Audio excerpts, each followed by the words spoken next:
This story doesn't begin with a crime. It starts with a child growing up in chaos.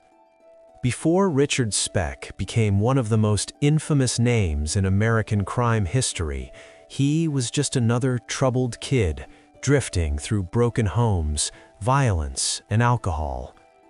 What happened in the summer of 1966 would shock the nation, change how crimes were prosecuted, and leave a scar that still hasn't faded decades later. Richard Benjamin Speck was born in Kirkwood, Illinois in 1941. He was the seventh of 8 children in his family. Not long after his birth, the family moved to Monmouth, Illinois. In 1947, when Speck was 6 years old, his father died from a heart attack at the age of 53. Speck was said to be very close to his father, and the loss had a strong impact on him. 3 years later, in 1950, Speck's mother remarried. Her new husband was from Texas and had spent many years involved in crime, including forgery and multiple drunk driving offenses. He was also a heavy drinker and very different from Speck's father. Between 1951 and 1966, the family moved often, living in around 10 different addresses, mostly in low-income neighborhoods. Speck disliked his stepfather, who was frequently drunk, verbally abusive, and often not around. Speck struggled in school. He needed glasses to read, but refused to wear them because he felt embarrassed, which caused him to fail most of his classes. He began drinking alcohol at the age of 12, and by 15, he was getting drunk almost every day. Speck's first arrest came in 1955 when he was just 13 years old for trespassing. Over the next 8 years, this was followed by dozens of arrests for minor crimes. In 1962, Speck married Shirley Annette Malone. The couple had a daughter in July of 1963. That same year, at the age of 21, Speck was convicted of forgery and burglary and sentenced to 3 years in prison. He was released on parole in 1965 after serving 16 months at the Texas State Penitentiary in Huntsville. However, his freedom lasted only about a week. On January 9, 1965, Speck was arrested again after attacking a woman in the parking lot of her apartment building. He fled the scene, but was later caught. Due to a clerical error, he served only 6 more months in prison. In 1966, Speck bought an older car and robbed a grocery store the very next evening. When he learned that police were searching for him, he left Dallas, avoiding what would have been his 42nd arrest in the city. Speck's sister drove him to a bus station, where he boarded a bus to Chicago, Illinois. While in Illinois, he worked several temporary jobs. During this time, he threatened one man with a knife and later broke into a home where he assaulted a 65-year-old woman named Virgil Harris.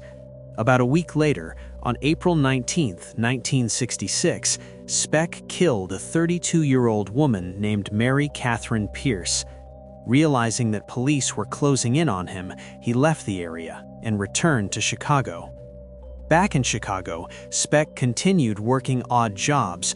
For a short time, he joined the Merchant Marines, but was removed due to ongoing problems with alcohol.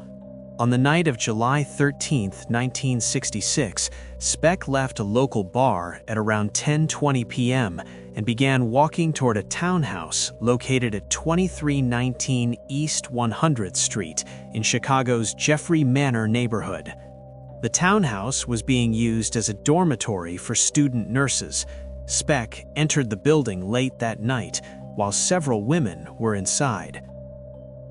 Over the course of several hours, he confined the women in one room and led them away one at a time, killing them. The victims were Suzanne Bridget Ferris, 21, Marita Odrado Gugo, 23, Mary Ann Jordan, 20, Patricia Ann Matusik, 20, Valentina Passion, 24, Nina Jo Schmale, 24, and Pamela Lee Weninger, 20. Another woman, 22-year-old Gloria Davy, was killed last. One nurse survived by hiding under a bed while Speck was out of the room. Fingerprints recovered at the scene were later matched to Speck. 2 days after the murders, this evidence would lead investigators directly to him. After the murders, Speck attempted to take his own life and was taken to Cook County Hospital on July 17th at around 12:30 a.m. While he was being treated, a young surgical resident named Dr. Leroy Smith noticed a tattoo on Speck that read, "Born to Raise Hell." The doctor had seen news reports about the case and recognized it. He contacted the police, and Speck was taken into custody. In April 1967, Speck went to trial.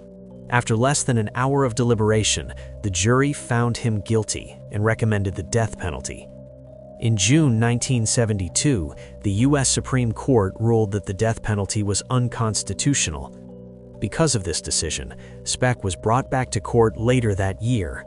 A judge resentenced him to a total of hundreds of years in prison, made up of multiple consecutive sentences. In December 1991, Speck was transferred from Stateville Correctional Center to Silver Cross Hospital in Joliet, Illinois, after complaining of severe chest pain. He died in the early morning hours of December 5th, reportedly from a heart attack. Years later, in 1996, Chicago journalist Bill Curtis received videotapes that had been secretly recorded inside Stateville Prison in the late 1980s. The footage showed illegal activity taking place among inmates with little fear of punishment. Speck appeared in the recordings and made disturbing statements about his crimes, showing no remorse for what he had done.